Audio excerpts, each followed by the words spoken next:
40% more. The numbers on my screen blurred, but no amount of blinking or refreshing changed them.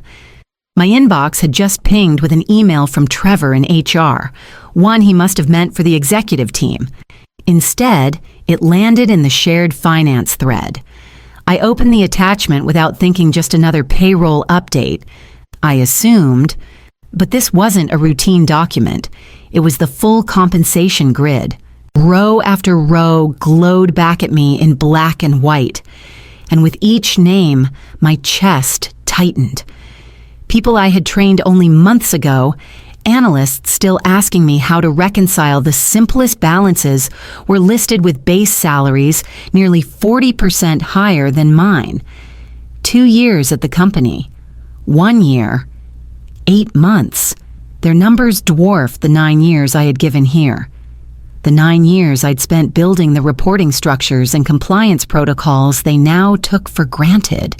My own line was buried 3 pages down Clara Navarro, Senior Finance Architect, base $102,000, 9 years for less than those who couldn't yet survive a federal audit without my guidance. The air in the office seemed to drain away. The clacking of keyboards, the low murmur of voices, even the hum of the too-cold ventilation all receded until there was only the pulse in my ears. I scrolled again, desperate for some rational mistake. That's when I saw it. A different set of entries, tucked between familiar vendor payments, quarterly consulting fees, directed to a company name I didn't recognize. The amounts were precise, just under internal review thresholds, repeating with clockwork regularity. Not only was I undervalued, something else here didn't add up at all.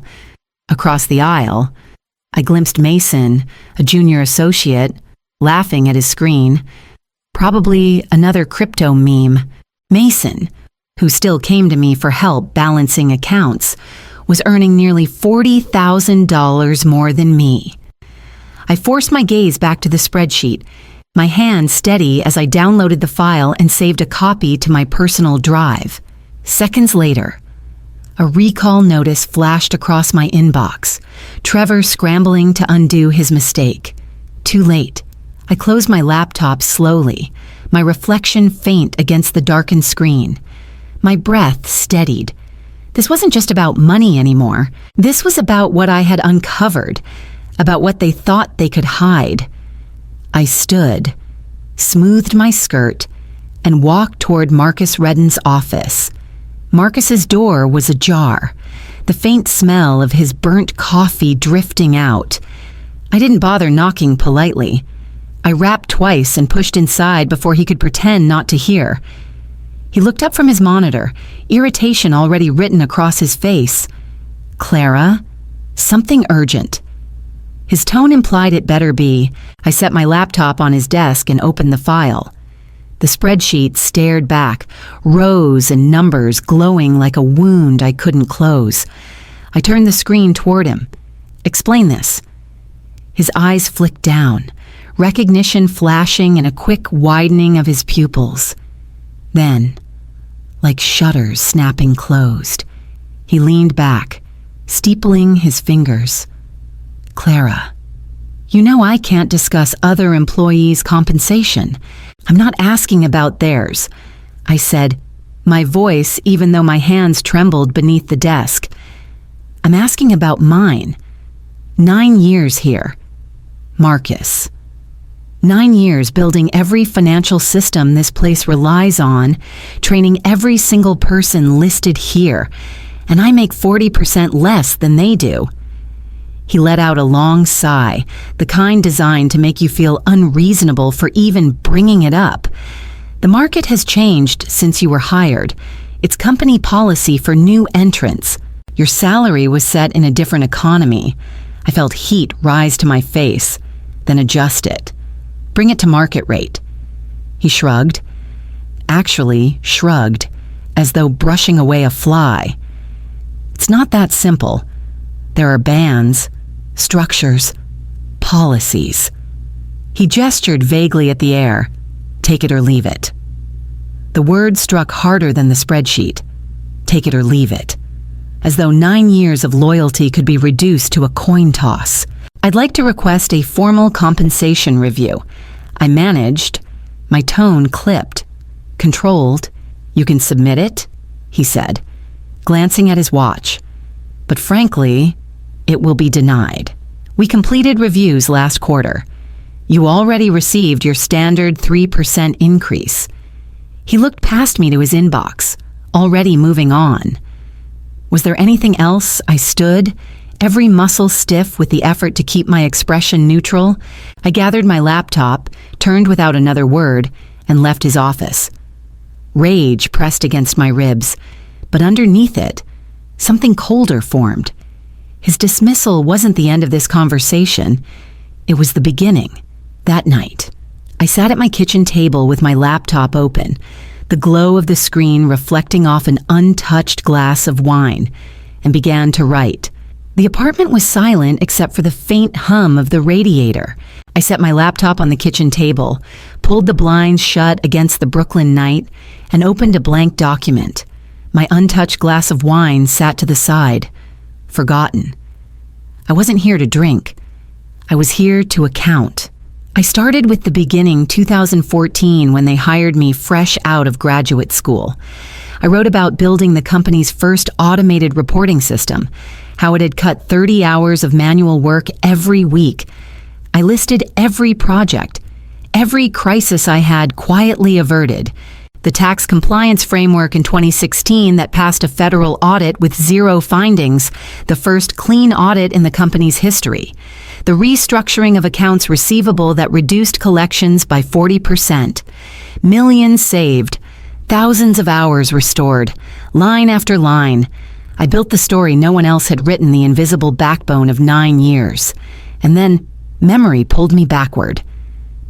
2018, the promotion I had been quietly assured was mine. I had already been doing the work of a director, drafting strategy, mentoring the team, negotiating vendor contracts. My colleagues congratulated me in advance. But when the announcement came, it wasn't my name. It was Damon Kroll, the CEO's nephew, Damon, who'd been in the department less than 2 years. Damon, who spent more time perfecting his golf swing than reviewing financial models. The official line was fresh perspective. I remembered the applause in the room, my forced smile, and the way Damon leaned over afterward to ask me how to run a variance analysis. I paused, staring at the cursor blinking on my screen. That was the moment I should have seen it clearly. I wasn't valued. I was used. The realization didn't sting now. It clarified.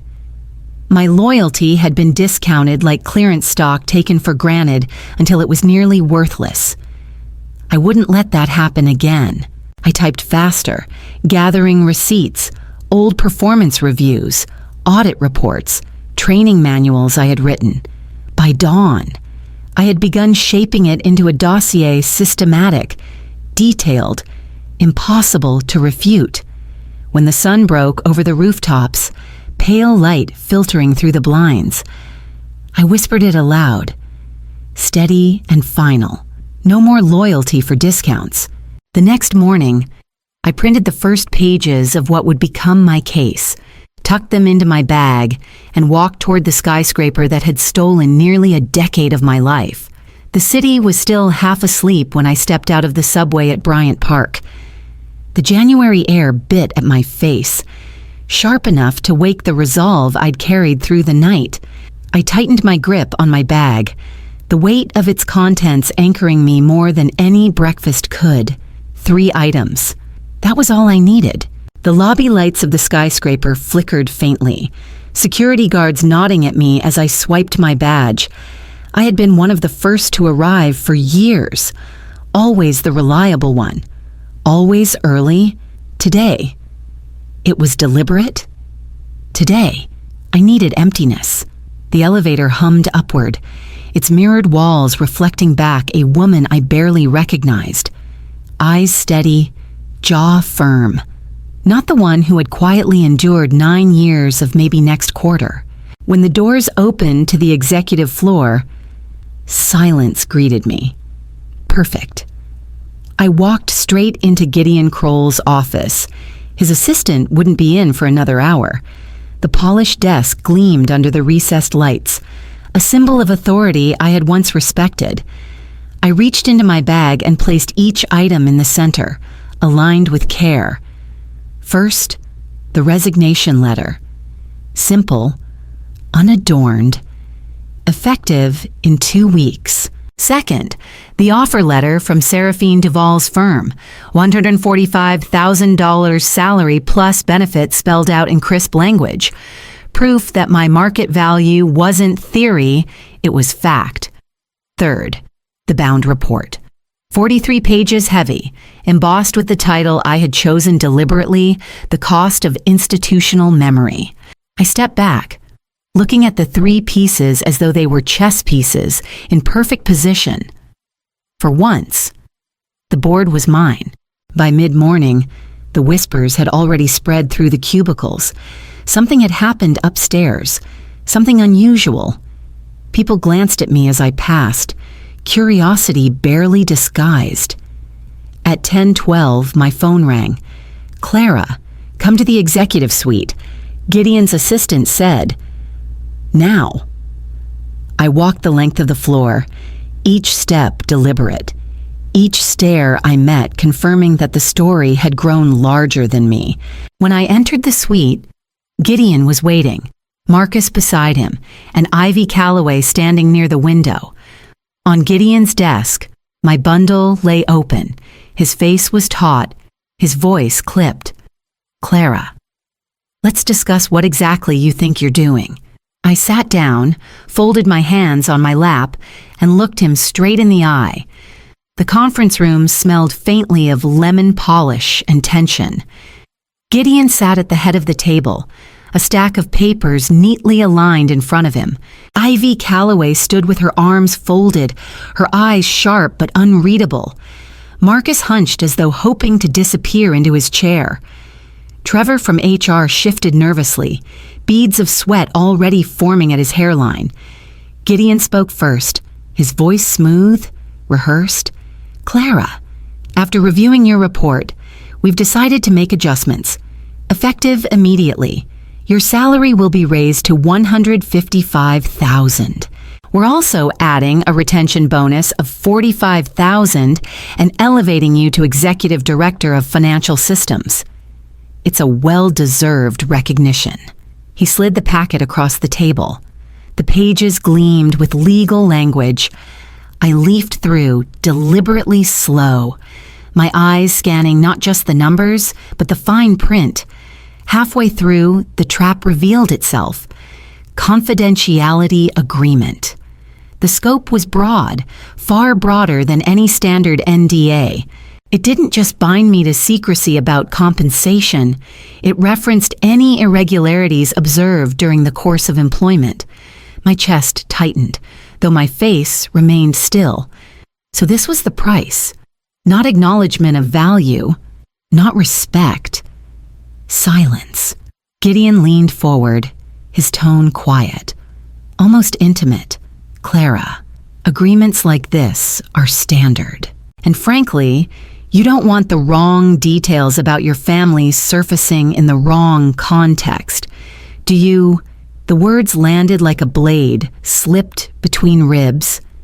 My family, my mother in Queens, my sister Elena, who had once borrowed money from me when her marriage collapsed. He was bluffing, trying to rattle me, but the violation of it made my jaw ache from the effort of keeping steady. I closed the folder carefully, placed it back on the table, and met Gideon's eyes. "I'll review this thoroughly before signing. You'll have my response in due course."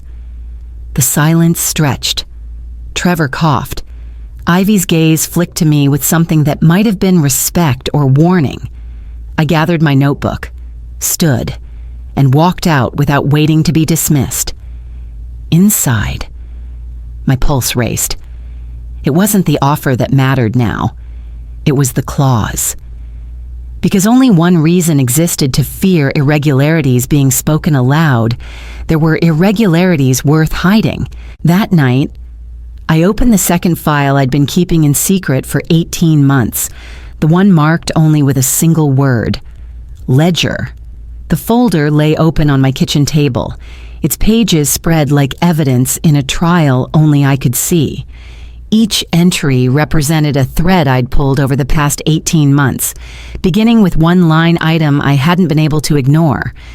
It was small at first, just under $14,000 labeled as a consulting expense. The vendor's name meant nothing to me, and the payment had no matching purchase order. I flagged it to Marcus, highlighting the inconsistency. He barely looked up from his phone. "Executive approved," he said, waving me off as though I were fussing about paper clips. But the next quarter, it happened again. Slightly larger this time. Then again, the rhythm was too perfect. The growth too deliberate. Not a clerical error, not a harmless oversight, something designed to slide beneath review thresholds. I started a separate log, quietly, methodically. I tracked every payment. The numbers grew, each one another drop of poison in the ledger: 18,000, 24,000, 31. Each routed to shell companies with addresses that trace back to post office boxes in New Jersey, Delaware, Nevada. By the sixth quarter, there was no denying it. Someone was siphoning money out, careful enough to avoid alarms, bold enough to count on everyone else's indifference. I didn't tell Marcus again.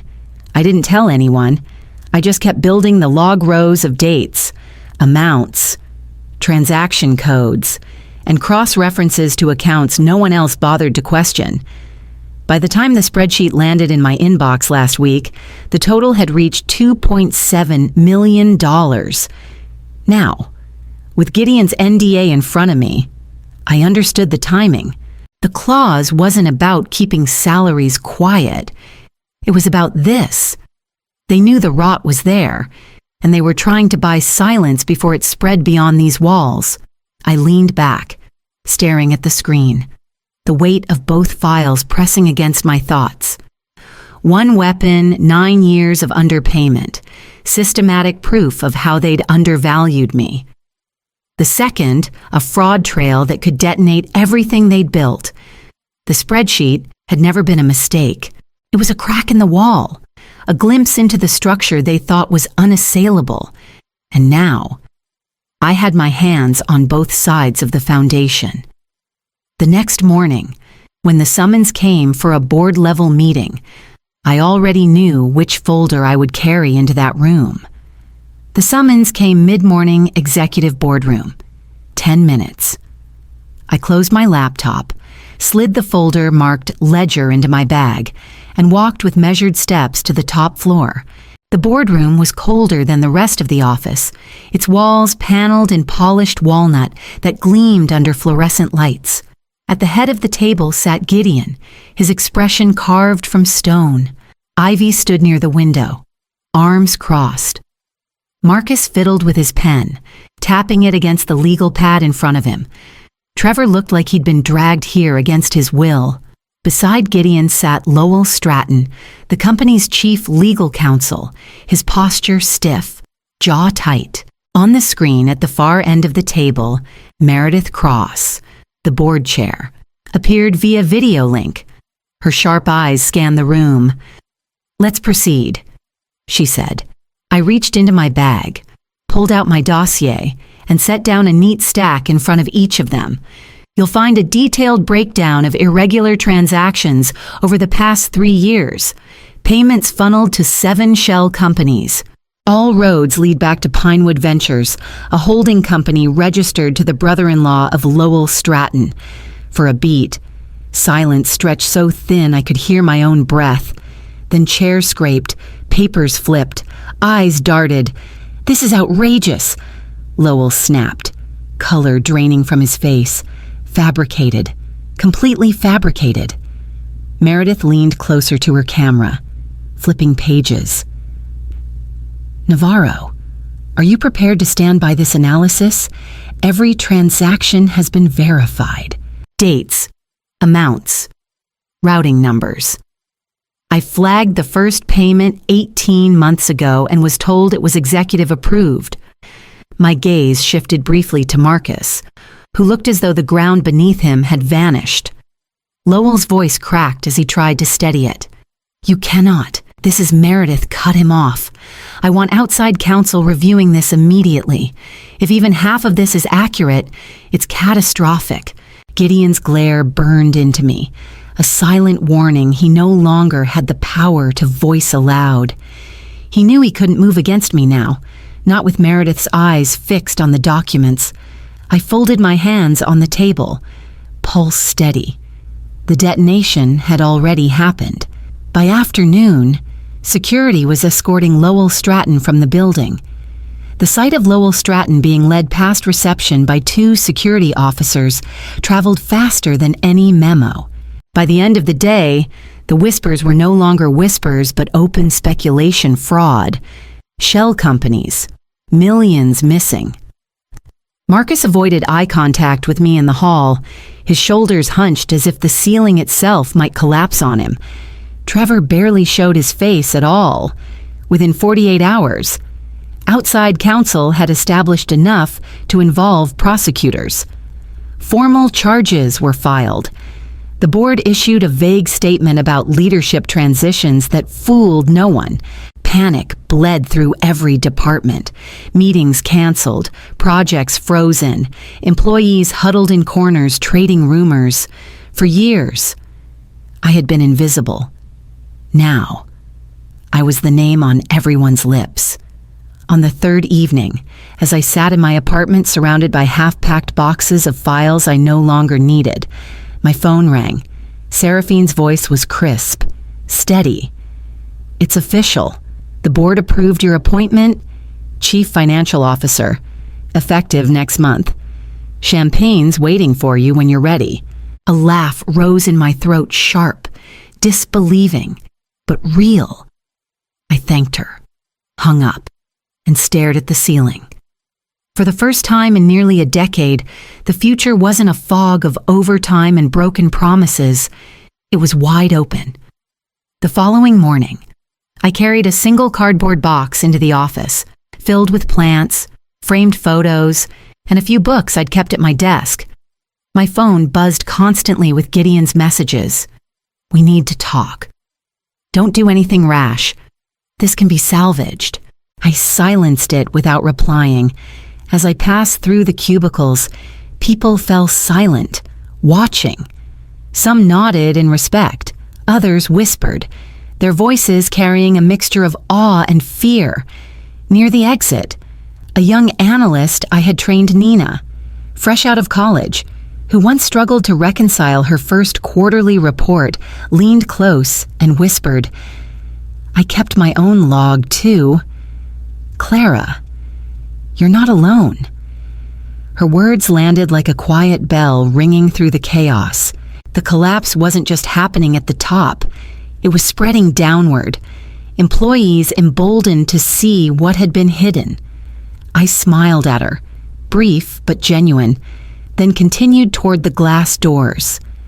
As I stepped outside, the cold air rushed against my face, and the city's noise swelled around me. For 9 years, I had carried their weight. Now, the hum I felt wasn't burden but power, vibrating through every step as I walked away. The next time I entered a boardroom, it would be through Seraphine's doors, with a title they had once denied me. The first time I walked into Seraphine's headquarters in downtown Manhattan, the air felt different, not heavier, not hostile, simply alive.